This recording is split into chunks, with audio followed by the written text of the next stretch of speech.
Howdy, buckaroos. My gosh. If this many people love books, we're in good shape. Or even culture. Or even nature. Next, what was that? How does that go? Culture, next to nature, art she loved to best. Oh God, I can't remember the lines. This is a wonderful occasion for me. It's nice to be back in the San Diego area, and it's a wonderful occasion to have lived, to have survived long enough to have my own book of selected poems come out.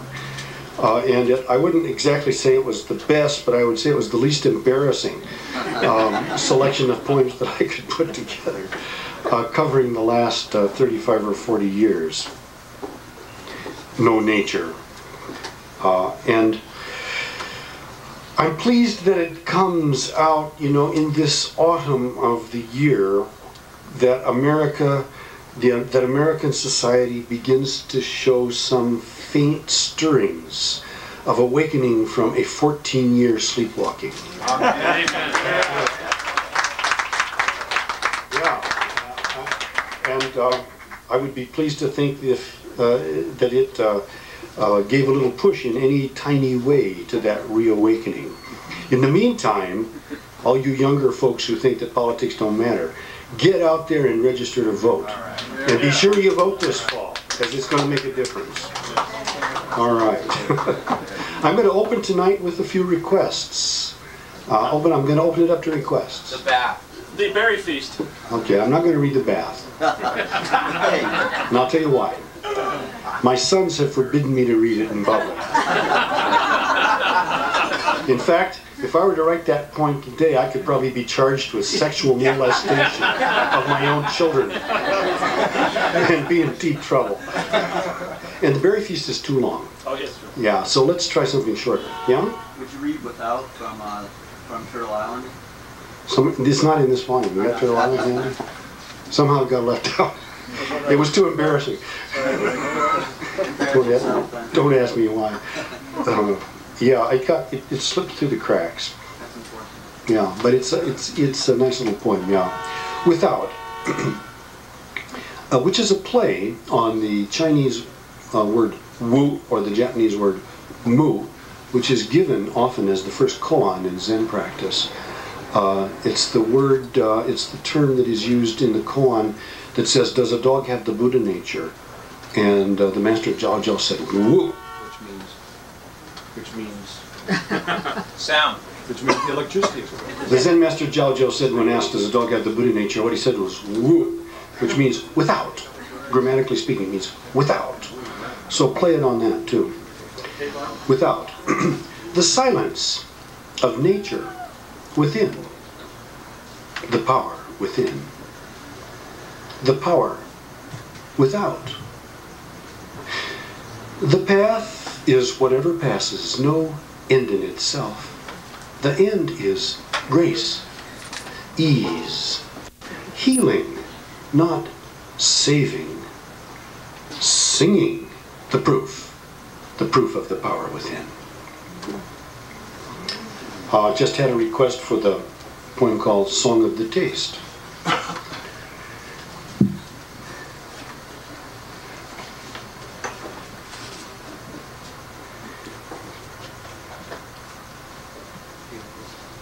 This is a poem that came to me in the mid-60s living in Japan when I was studying as I could, when I could, ecological systems theory and biology as a kind of an avocation over there, and trying to connect it with Buddhist philosophy. And it suddenly came to me one day what the ecological concept of food chain and food web really comes down to, among other things, the fact that we are all edible. And that if you have nothing else going for you, you're edible. So, you know, take some consolation in that.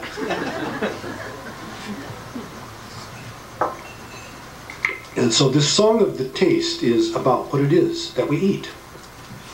Eating the living germs of grasses, rice and wheat, eating the ova of large birds, the fleshy sweetness packed around the sperm of swaying trees, apples, the muscles of the flanks and thighs of soft-voiced cows, the bounce in the lamb's leap, the swish in the ox's tail, eating roots grown swole inside the soil, drawing on life of living, clustered points of light spun out of space, hidden in the grape, eating each other's seed, eating each other, kissing the lover in the mouth of bread, lip to lip.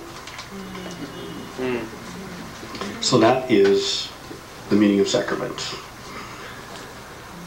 Did you do the bed in the sky? The bed in, Ice? okay, the bed in the sky, right, and then thin ice.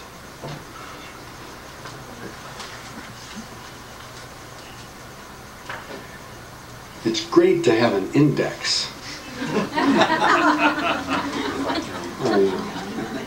It's like buying, this book is like having a new car. I'm still discovering its features.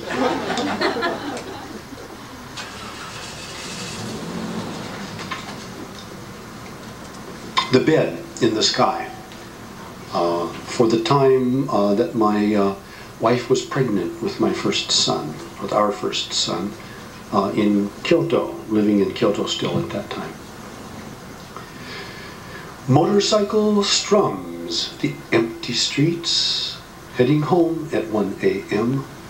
The ice slicks shine in the moon. I weave a safe path through. Naked shivering light flows down, fills the basin over Kyoto and the plains, a ghost glacier dream.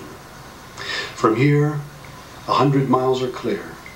The cemetery behind, Namu Amida Butsu, chiseled 10,000 times. Tires crackle the mud puddles. The northern hills gleam white. I ought to stay outside alone and watch the moon all night. But the bed is full and spread and dark. I hug you and sink in the warm. My stomach against your big belly feels our baby turn. Later, some years later, I was thinking about that poem. Some student came up, with the Perennial Complaint. Somebody in a writing class came up with the Perennial Complaint that everything has been written already, and there's nothing new that can be said in English poetry.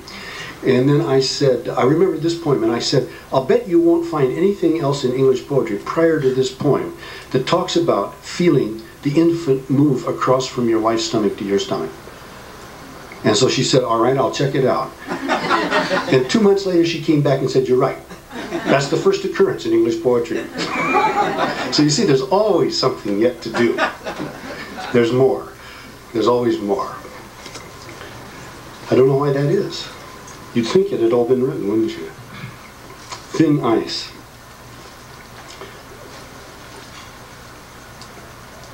I also like the image in that poem. It's a somewhat odd image of the sound of the motorcycle strumming the streets like the strings of a guitar. But you ever do that late at night, riding your motorcycle down the street, Every time you go by a street, it goes roar up that street. It's like a stringed instrument. Thin ice.